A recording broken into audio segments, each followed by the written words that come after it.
9 langkah cara mandi taubat dan penjelasannya menurut syariat Islam.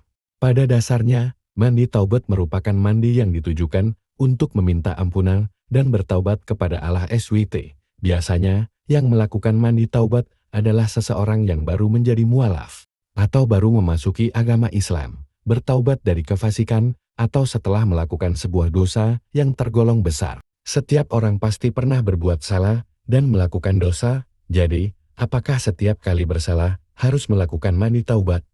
Apa aslinya hukum dari melakukan mandi taubat?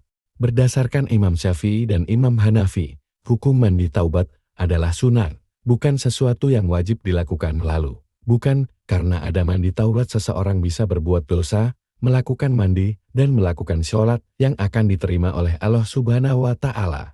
Melansir dari hadis yang diriwayatkan oleh Imam Tirmidzi, berikut ini adalah penjelasan mengenai hukum dari menjalankan mandi taubat. Abu Bakar As-Siddiq berkata bahwa tidaklah seseorang melakukan perbuatan dosa, kemudian ia bersuci dan sholat.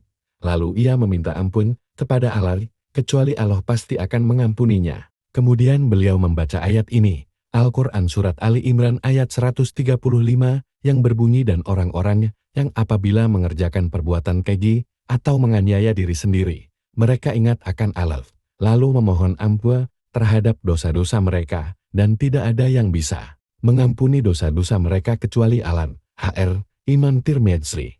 Tujuan dan cara mandi taubat berbeda dari mandi besar, karena itu jangan disamakan. Mandi taubat merupakan suatu proses bagi orang muslim untuk mensucikan diri setelah melakukan perilaku maksiat atau berdosa. Namun, untuk lebih jelasnya, akan dijelaskan berikut ini pada dalil keutamaan melakukan mandi taubat.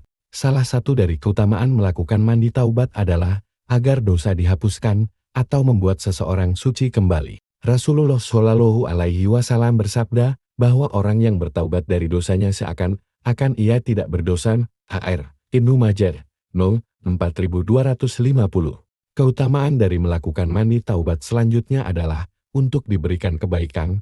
Allah berfirman dengan artinya, kecuali orang-orang yang bertaubat, beriman, dan mengerjakan amal saleh, maka itu kejahatan mereka diganti Allah dengan kebajikan.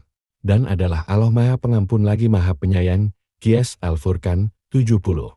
Salah satu keutamaan melakukan mandi taubat yang terakhir adalah diberikan keberuntungan. Allah Subhanahu wa Ta'ala berfirman yang artinya, adapun orang yang bertaubat dan beriman, serta mengerjakan amal yang saleh, semoga dia termasuk orang-orang yang beruntun. Qiyas Al-Qasas 67.